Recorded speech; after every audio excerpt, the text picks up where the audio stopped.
문재인 대통령은 어제 취임 닷새 만에 청와대 관저에서 첫 출근을 했습니다. 통상 새 대통령은 취임일 바로 다음 날 청와대 관저에 들어가지만 문재인 대통령은 취임일로부터 사흘이나 흐른 지난 13일에 입주. 그 이유가 박근혜 전 대통령의 거울방 때문이라는 증언이 나왔습니다. 박 전 대통령이 거실 전체를 거울로 채워놓은 탓에 관저 정비에 시간이 오래 걸렸다는 것입니다. 한편 문재인 대통령의 본격적인 국정운영 시동이 걸렸지만 박근혜 정부로부터 인수인계를 받아야 할 중요 현안 자료가 사실상 없는 것으로 알려져 논란이 일고 있습니다. 지난 정부의 업무 내용을 확인한 결과 남아있는 자료는 단순 공지사항이나 회의실 예약 내역 등 기초적인 자료가 대부분인 것으로 확인. 현재 사드 문제와 북핵 문제 등 혼란스러운 정세 속에서 외교 안보 현안에 대한 참고를 위해 봉인된 대통령 지정 기록물도 공개가 필요하다는 목소리가 나오고 있어 기록물 공개 여부를 놓고 쟁점화가 될지 지금부터 전망해 보겠습니다.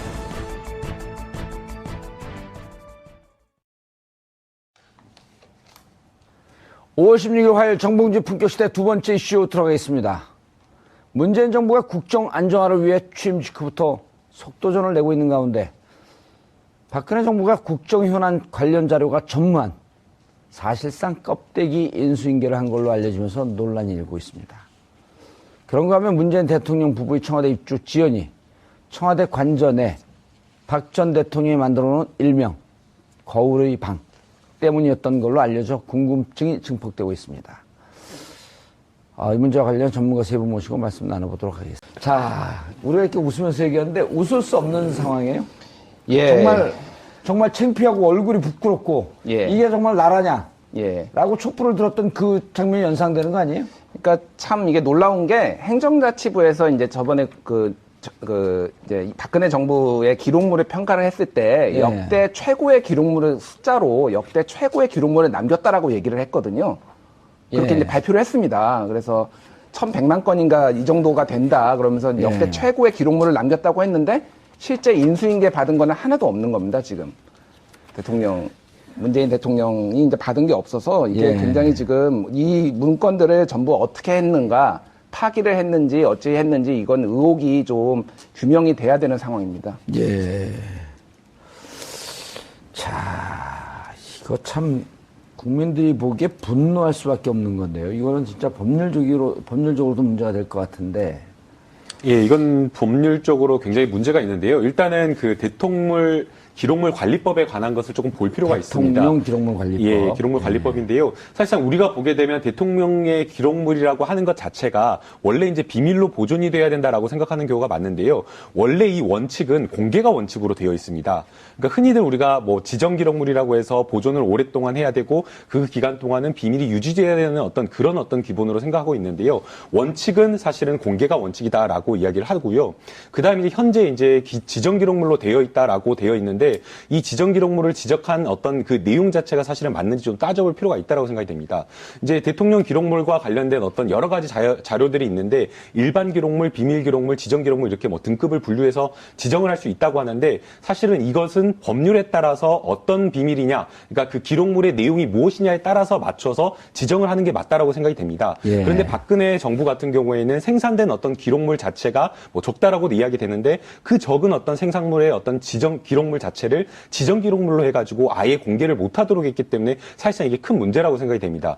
예컨대 예를 들게 되면 한일 간의 협의라든지 아니면 한미 간의 협의가 했다라고 한다면 그 협의에 이르는 그 과정이 사실은 중요한 거 아니겠습니까? 그럼요. 그런데 그 협의 과정을 전혀 들여다볼 수가 없는 겁니다. 예컨대 일방적으로 트럼프 대통령이라든지 또는 미국의 아베 총리가 이렇게 일본의 한미 아베 간에 총리. 이렇게 협의가 됐다라고 이야기를 하면 사실은 저희는 그 부분을 확인을 해야 되는데 그 확인할 길이 없기 때문에 사실 이게 큰 문제가 아니라고 할 수가 없을 것 같습니다. 자, 교수님. 예. 이게 우리가 예측을 했잖아요. 예, 그랬죠. 26대의 파쇄기가 들어갔다. 예. 그래서 지난해 말서부터 네. 올해 1, 2월까지. 예. 이 기록물 다 파쇄하는 거 아니냐? 그렇죠. 그런 의혹이 많죠. 예. 그러니까 지금 이게 보면 6개월간 파쇄기를 26대를 구입을 했는데 예. 9월 20일 날, 그러니까 작년 9월 20일이죠. 9월 20일 날 최순실 이름이 언론에 처음 등장할 때 2대를 구입을 했고요. 그리고 나서 10월 24일 태블릿 PC가 보도가 돼요. JTBC에서. 예. 그때 6대를 구입을 하고요. 11월 3일 최순실 구속되고 나서 6대를 또 구입을 합니다. 그리고 국정농단 특검 수사가 진행되는 과정에 1월 11일하고 2월 2일 날 각각 6대를 구입을 하거든요. 총 12대네, 이때. 그러니까 이게 거의 그 최순실 박근혜 국정농단 시기, 그게 짧은 시간인데 그 6개월 동안 26대나 파쇄기를 구입을 했다고 하는 것이 일반적이진 않죠. 물론 청와대는 기간이 다 돼서 바꾸려고 구입을 했다고 얘기를 하지만 하필이면 그 시기에 28대나 구입을 했다고 하는 것은 뭔가 많은 양의 문서를 파쇄할 이유가 있었다고 볼 수 있겠고요. 그것이 결국은 최순실 박근혜 게이트와 연관된 문서에 있을 가능성이 높다고 보는 거죠. 예. 이건 불법이라고 볼 수밖에 없어요. 청와대 기록물은 없애면 안 되는 거 아니에요? 그리고 지금 보면 그 컴퓨터 안에도요, 민정수석실이나 지금 현재 수석실에서 컴퓨터 안에 정보를 보려고 열어봤더니 거기도 텅텅 비어 있대요. 그런데 기록이 다 남아있어야 되는 거 아니겠습니까? 그러니까 예를 들면 대통령 기록물로 지정을 해서 30년 동안 봉인을 했다고 하는데 예. 그거 자체도 사실은 인수인계 작업이 없기 때문에 새로운 대통령이 업무를 인수인계 받으려면 필요한 정보는 놔둬야 되는 거 아니에요? 그게 무슨 모든 걸 다 감춰버리면 새로운 대통령이 청와대 들어가서 업무를 인계받을 수 없는 거 아니겠습니까? 어느 업무를 가든 본인이 그 전임자가 후임자한테 정보를 주거나 아니면 후임자가 즉시 대통령의 임무를 수행하는데 부족함이 없도록 필요한 자료들을 제공해 주는 것이 인계 인수의 작업의 한 부분인데 그 부분 자체가 전혀 이루어지지 못하도록 만든 거죠. 지금 현재 남아있는 서류라고는 정부 현황 보고서 10장으로 되어 있는 현황 보고서하고요. 그 다음에 총무비서관 보고서 100여 쪽짜리 총무비서관실 보고서 2개만 남아있는 걸로 돼 있어요. 근데 이것도 사실은 별 의미 없는 내용들인 거죠. 그래서 결국 이제 문재인 정부가 들어서면서 인수인계도 못 받는 상황에서 이런 정보까지 없으니까 상당히 어려운 상황에 처해 있는 것이고 이것이 박근혜 최순실 게이트에 뭔가 숨기려고 하는 의도를 갖고 있다고 하는 그런 의심을 살 수밖에 없는 그런 상황이라고 볼 수 있겠습니다. 김 기자님. 예. 이게 이제, 청와대가 오래돼서 바꿨다, 파쇄기를. 예. 근데 이제 우리가 2014년 11월 정인의 문건이 나온 그 시절서부터 지금 2년 6개월이 흘렀거든요. 예. 2년 6개월 동안 박근혜 정부의 해명, 예. 설명, 예. 이런 거 들어보면 다 거짓말이라는 게 지금 판명이 났잖아요. 대부분 거짓말인 것으로 판명이 났고 아니면 그게 거짓말인지 아닌지 재판에서 가려진 문제죠. 대부분이라고 하면 사실인 건 한번 밝혀보세요. 기억나는 게 없습니다. 죄송합니다. 그럼 다죠. 거의 다. 예. 사실인 건 이런 거죠. 박근혜 대통령은, 전 대통령은 대통령이었다. 예. 이런 거밖에 없어요. 예. 황교안 국무총리였다. 권한 대행이었다. 예. 그런데 이거 진짜 심각한 범죄 행위 아니에요? 굉장히 심각한 범죄 행위고요. 아까 변호사님이나 교수님이 굉장히 잘 지적을 해주셨는데 이제 제일 중요한 거는 이제 차기 정부가 이제 예전에 노무현 정부는 그 이명박 정부한테 한 6만 쪽의 이제 그 자료를 넘겨줬었거든요. 대통령 기록물 관리법을 만든 것도 노무현 대통령 노무현 때. 대통령이 처음 이제 그런 거를 정비를 했죠. 워낙 그러니까 정권이 바뀌면은 다 폐기하고 넘겨주지 않는 게 관행이라서 다음 정부가 이렇게 통치를 하기가 너무 힘들다. 그래서 그때 얘기를 만들었고요. 들어보니까요. 들어봤더니 자료가 하나도 없어서 왜 없나 봤더니 전임 정부에서 다 폐기를 하면서 그래서 도대체 왜 폐기를 하냐? 그랬더니 이 자료를 갖고 전임 정권을 보복하는데 쓴다 이 자료를. 예. 그러면 이제 노무현 대통령께서 판단하시기에 그래?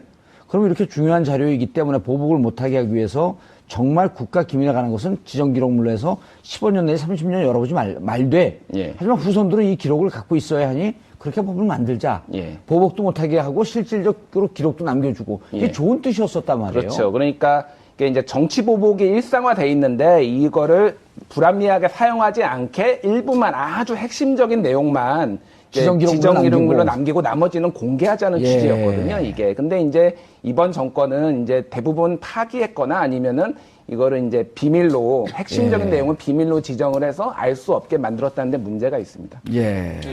사실 이 부분은 좀 수사를 해서 명명백백하게 조금 밝혀야 되지 않나라는 생각이 됩니다. 예. 이제 이 지금 그 대통령 기록물 관리법을 보게 되면 단순하게 이제 최종적으로 작성된 어떤 보고서만 보관하도록 되어 있는 것이 아니라 이 보고서가 작성되는 과정 자체를 전부 다 기록물로 남기도록 되어 있습니다. 예. 그렇다고 한다면 이 보고서가 작성되는 어떤 문건의 내용, 그러니까 하나라는 보고서가 작성되어 있다라고 한다면 이 보고서에 완성된 보고서에 기초되는 여러 자료들이 있는 거고요. 중간중간 회의를 하면서 남긴 어떤 논의 과정의 어떤 회의록이라든가 이런 메모요. 것들이 있어야 된다라는 예. 거죠. 그러니까 하나가 있다라고 한다면 완성된 하나의 보고서가 있다라고 한다면 하나에 딸린 뭐 셋, 넷, 10개까지 있어야 된다라는 게 기본적인 겁니다. 예. 그렇기 때문에 하나의 어떤 보고서가 있는데 딸려 있는 어떤 여러 가지 회의록이라든지 기록물이 없다라고 한다면 이것은 폐기가 된 것이다라고 봐야 될 것이고요. 그다음에 이제 두 번째, 이 대통령 기록물 관리법이 정권이 이제 끝나면 마지막에 이제 이관하도록 되어 있는 것으로 생각하시는데요.